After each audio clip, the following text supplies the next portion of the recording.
Bonjour à tous, je suis super content aujourd'hui de faire ce septième épisode de Vie ma vie. Alors, Vie ma vie, pour rappel, c'est tous les thérapeutes qui commencent ou qui ont un peu d'expérience, qui partagent leur début. Ce sont mes patients, c'est moi le thérapeute aujourd'hui. L'objectif, c'est de raconter pourquoi ils sont devenus thérapeutes, donc son tout début, de leur carrière, depuis combien de temps ils sont thérapeutes, quelle cible ils cherchent à atteindre avec leur nouveau métier. Euh, Quelles sont les erreurs qu'ils ont commises et qu'ils n'aimeraient pas reproduire. Ça, c'est hyper important. Puis après, comment ils gèrent leur vie perso, leur vie pro. C'est un élément essentiel pour avoir l'équilibre. Et comment ils se projettent au final sur les 3 à 6 mois qui arrivent. Voilà, c'est grosso modo le, le canevas du format de Vie ma vie. Donc je vais laisser présenter Christine. Christine que je connais personnellement. Christine, Bonjour. bonjour, à toi. Je te laisse la parole. Alors, je m'appelle Christine Gervazon. Je suis lancée dans l'aventure déjà de l'entrepreneuriat et aussi de lancement de la vie active en tant que naturopathe praticienne en réflexologie et Reiki depuis octobre 2025, donc ça fait pas si longtemps. Et voilà, donc je suis installée à Frontignan au sein de la Maison du Bien-être. Et j'exerce aussi, j'ai un emploi à plein temps à côté, le temps de, voilà, que la mayonnaise monte, voilà, comme on dit, par ici. Ok. Et pourquoi tu es devenue thérapeute? Du coup, moi, je suis devenue thérapeute, alors j'avais pas prévu du tout. Pour moi, je savais pas du tout dans quel métier enfin, qu'est-ce que j'allais exercer au cours de ma vie. J'en ai fait plusieurs, j'ai fait beaucoup de choses. Et c'est surtout que j'ai eu beaucoup de soucis physiques. Et du coup, j'ai été vraiment accompagnée par des gens divers, enfin, des praticiens divers, et qui m'ont permis de voir que moi aussi, en fait, j'avais la capacité de, en tout cas humaine, de pouvoir accompagner les autres. Je le faisais déjà, mais je n'avais pas encore de pratique, en fait, qui me permettait d'en faire un métier après. Donc ton encre, c'est ta situation personnelle qui t'a amené Ouais, à finalement franchir le pas, quoi. Ok. c'est ça. Et du, En conscience, quoi. hmm. Et du coup, ta cible aujourd'hui de type de client, quelle est-elle? Alors, comme moi, je suis une jeune praticienne, enfin, du coup, ça fait pas si longtemps que je suis installée. C'est encore en cours. Au départ, je me suis lancée, je me suis dit que j'allais pratiquer, enfin, sur tout type de public, enfants, tout type d'âge et tout type de profil. Et aujourd'hui, ça, c'est quelque chose que je voulais faire, mais que j'ai pas encore osé faire et développer. C'est plutôt accompagner les personnes en fin de vie ou en tout cas qui ont aussi des problématiques de santé assez importantes, type cancer ou autre, parce qu'il n'y a pas que le cancer qui malheureusement fait des dégâts chez les gens. Mais voilà, c'est plutôt ce type-là. Et j'ai choisi aussi de ne pas m'orienter, en tout cas en tant que naturo, chez les enfants en dessous de 10 ans. Ça, c'est un choix. Parce que c'est vrai que je me sens plus à même, en tout cas aujourd'hui, après ça évoluera, hein, d'accompagner les personnes à partir de 10 ans, tout simplement. Voilà. Donc après, enfin, je me spécialise au travers de mon mémoire, parce qu'en général, on nous invite à, en tout cas chez la dernière formation, à choisir un thème de mémoire où on approfondira nos connaissances pour ensuite accompagner le public en question, quoi. Après, c'est pas forcément euh, enfin voilà, c'est pas tout le monde qui s'oriente vers là, mais en tout cas, on nous l'indique pour être ensuite amener à accompagner des gens de manière voilà, où on est le plus à l'aise, dans un domaine dans lequel on est le plus à l'aise. Donc moi, mon thème de mémoire, c'est sur les systèmes, parce qu'on n'a pas qu'un système dans le corps, le système circulatoire, mais moi, mon thème, c'était l'interconnexion de tous les systèmes entre eux, en fait, pour atteindre l'homéostasie. Donc l'homéostasie en naturopathie ou dans d'autres domaines, c'est juste l'équilibre naturel qui se crée au niveau physiologique chez quelqu'un. Voilà. Et chacun, on a tous une homéostasie différente. Voilà. Donc, je m'oriente vers là. C'est un sujet très vaste parce que du coup, je ne me suis pas spécialisée dans un truc en particulier au final. C'est vraiment tous les systèmes qui interagissent entre eux. D'accord. Et je peux savoir pourquoi? C'est quoi qui t'anime à aller derrière? C'est par rapport à toi ou c'est, c'est quoi qui t'a amené à aller vers ce domaine-là? Ben, parce qu'en fait, déjà, quand j'ai commencé la naturo, donc moi, je suis praticienne Reiki déjà d'avant. Mhm. C'est ma première formation en tant que praticienne, du coup, le Reiki. Mais la naturo, au début, j'ai commencé par curiosité, parce que j'ai pu avoir le financement, en tout cas dans ma région, à l'époque, par France Travail. Voilà, j'ai eu cette chance de pouvoir commencer la formation avec un financement, ce qui après n'a pas été le cas pour la suite. Et en fait, j'ai toujours, moi, je vois l'être humain, enfin, c'est ma vision à moi. C'est ça qui est bien en tant que naturo, c'est que chacun a notre vision. Quand on voit quelqu'un chez nous, voilà, il y a une réflexion qui se passe dans nos connaissances, dans ce qu'on a appris dans nos formations et dans toute la curiosité aussi du quotidien. Hein. C'est comme ça aussi qu'on est naturo. Je pense un bon naturo, c'est quelqu'un qui évolue avec ce qui se passe aujourd'hui et qui recherche par lui-même aussi, voilà, pour étayer ses connaissances et rester toujours un peu dans le coup, quoi, Ok, entre guillemets. ok. Voilà. Donc, moi, c'est vraiment parce que je suis quelqu'un qui est très curieux et qui voit un être humain qui interagit vraiment, comment dire, même nous, on parle, mais pour moi, ce qu'on va faire aujourd'hui, c'est le lien qu'on va créer aussi avec tous ceux qui vont nous voir et toutes les idées qui vont surgir dans leur cerveau après. Voilà, c'est vraiment les petites graines qu'on plante. Et pour moi, les systèmes, c'est la même chose. Ils interagissent vraiment entre eux pour qu'on puisse discuter aujourd'hui, avoir les neurones remplis d'oxygène, enfin voilà, ce genre de choses. Intéressant. Et du coup, alors, tu as eu ton diplôme, euh, t'as eu ton diplôme, octobre, ta certification. Euh, quelles ont été tes premières étapes, hein? Comment tu t'es comporté pour rentrer dans le... Parce que j'imagine que tu n'as pas atterri directement dans la maison du bien-être, hein. Non. Alors moi, j'ai mon diplôme en plus depuis le décembre 2024. Mhm. Donc j'ai passé le voir en décembre 2024. Donc je suis vraiment certifiée depuis fin décembre, on va dire. Et c'est vrai qu'on m'a énormément incité à me lancer tout de suite. Ou en tout cas, vraiment, au moins à lancer mon statut de Mhm. micro-entrepreneur, ce qui prend 5 minutes. Voilà. Et en fait, c'est plutôt, je pense qu'on traverse tous des peurs, nos propres peurs. Et moi, les miennes, c'était plutôt de me dire que maintenant, j'y étais et j'allais moi-même, ça y est, j'avais plus besoin d'être en formation. Enfin, je peux l'être, bien sûr, hein, parce que je me forme toujours. Mais aujourd'hui, voilà, je suis capable d'accompagner quelqu'un de A à Z sans avoir besoin d'un tuteur, sans avoir besoin d'un superviseur ou autre. Et pour moi, c'est la confiance en moi qui fait que ça m'a freinée. Voilà. Et du coup, je me suis pas lancée tout de suite. Et ce que j'ai fait en premier, c'est d'abord, je suis pas sur les réseaux. Donc déjà, je me suis dit, bon, il faut que j'ai une vitrine. Avant de moi me lancer, cliquer sur mon bouton micro-entreprise, c'est bon, je suis lancée. Je voulais d'abord créer mon site. Donc j'ai créé mon site internet pour moi avoir une vitrine, que les gens puissent me voir, parce que ça rassure les gens aujourd'hui de nous trouver sur Internet. Donc, c'est un choix. Pourquoi je passe pas sur les réseaux? Parce que je pense qu'en tant que praticien, il faut déjà être à l'aise avec ce qu'on propose nous-mêmes. Et déjà, nous-mêmes, c'est notre propre accompagnement nous-mêmes qui va donner aux gens la confiance. Enfin, c'est ma façon de voir. Donc, si moi, je me sens oppressée quand je vais sur les réseaux, je trouve qu'il n'y a pas de sens pour que moi, j'y apparaisse, en fait. Voilà. Et mon essence à moi, elle y sera pas, quoi. Enfin, voilà, je vais me forcer à faire quelque chose que j'ai pas envie.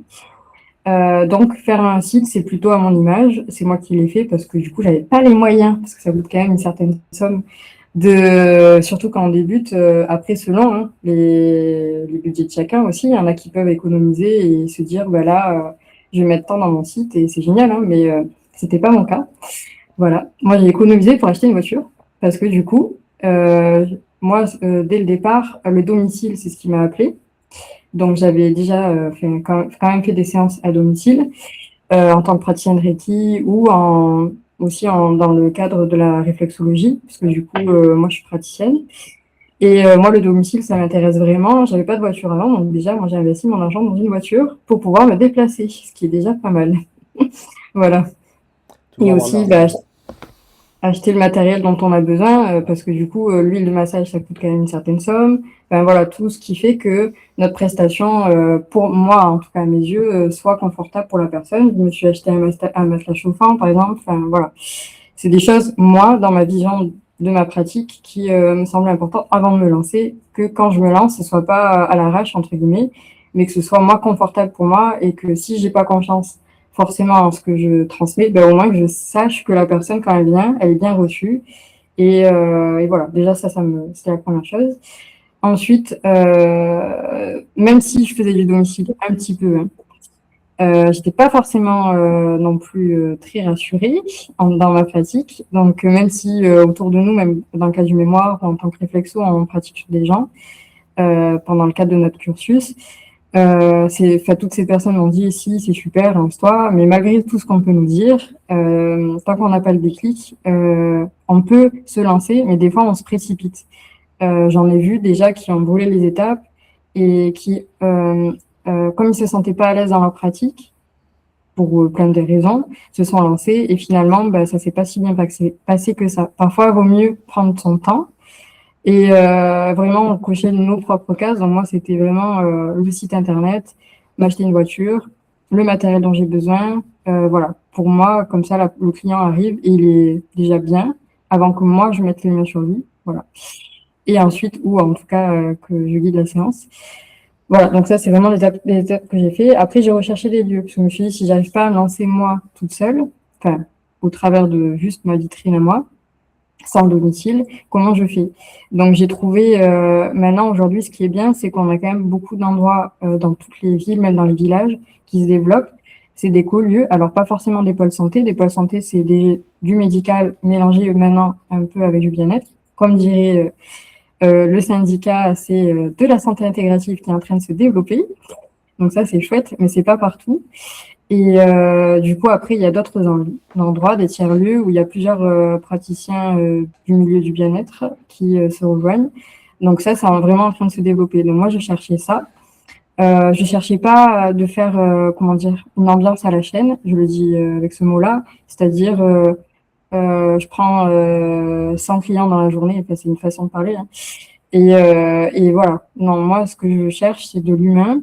Je cherche vraiment une qualité et plus que de la rentabilité. Alors, il y a la rentabilité, bien sûr, hein, mais voilà. Donc, moi, je suis qu'au début, donc j'ai pris mon temps pour trouver vraiment un lieu qui me plaît, où je me sens bien, moi, en tant que praticien. Déjà, c'est déjà une bonne chose.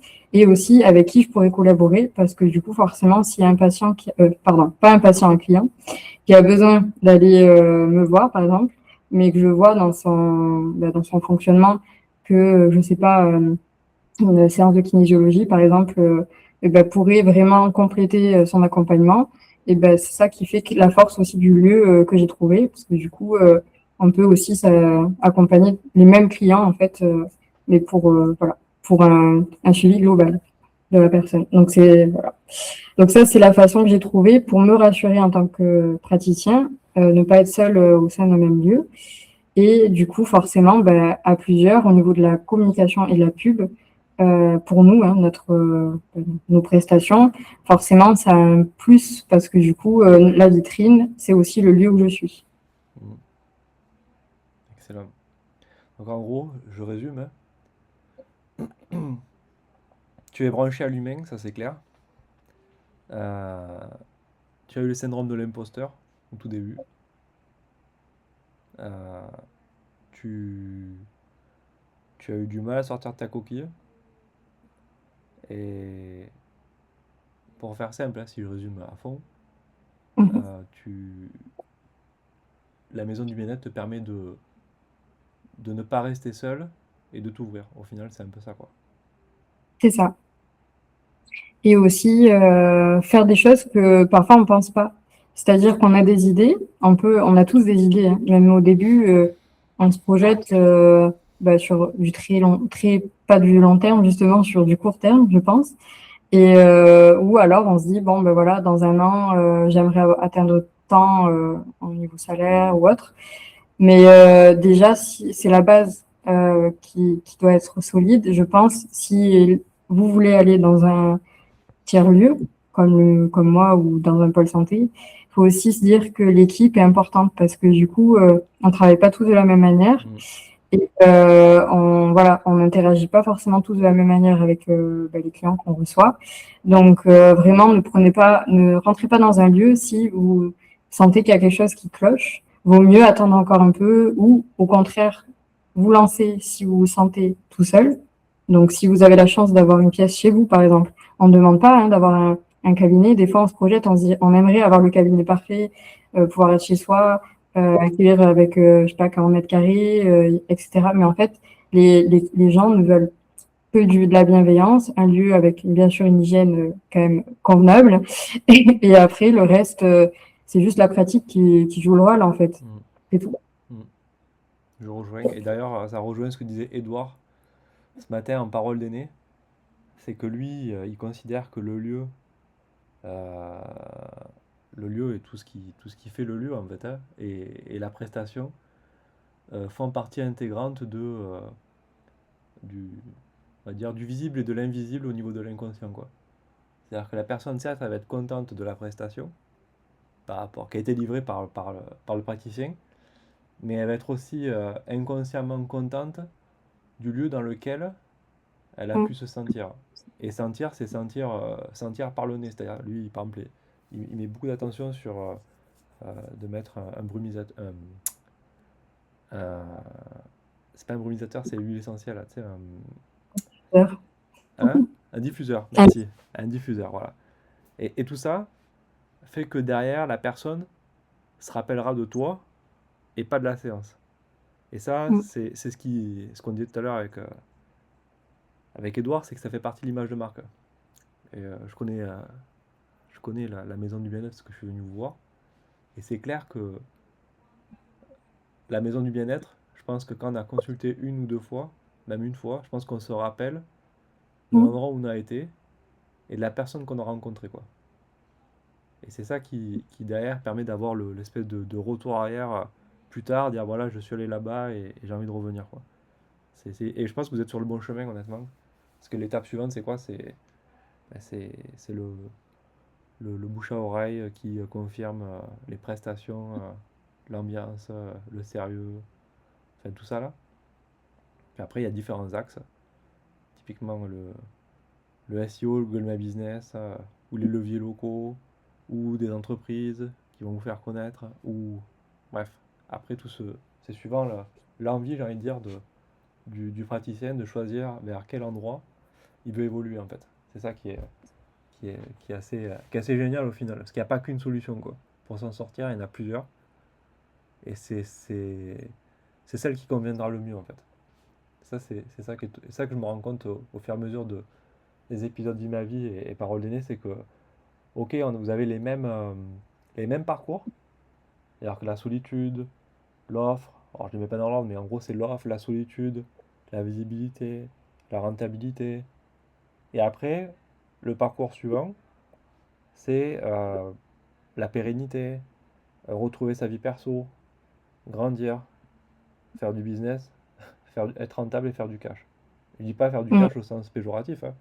Je dis juste qu'à un moment donné, l'entrepreneur, il doit se remettre en question et avoir d'entrée d'argent pour assurer la pérennité de son activité, qui est en constante mouvement, bref, en mouvement constamment, quoi.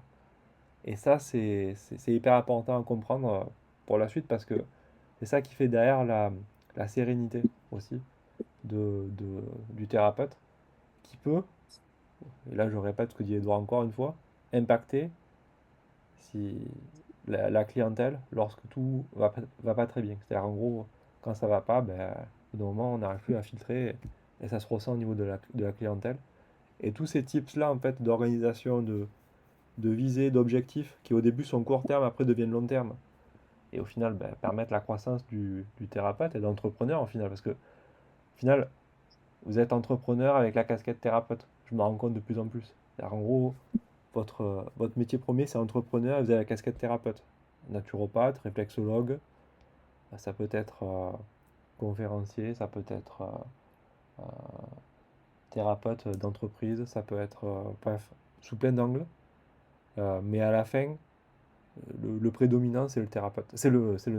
L'entrepreneur, quoi. Ok. Et du coup, ta vie perso, comment tu gères? Alors, parce que bon, t'as une vie perso. euh, Comment tu gères ta vie perso? Alors, moi, du coup, euh, j'ai fait déjà mes formations en parallèle de Attends, mon emploi. t'as une seconde, j'ai la vidéo qui a bugué là. Bouge pas. Je te jure, alors, je relance.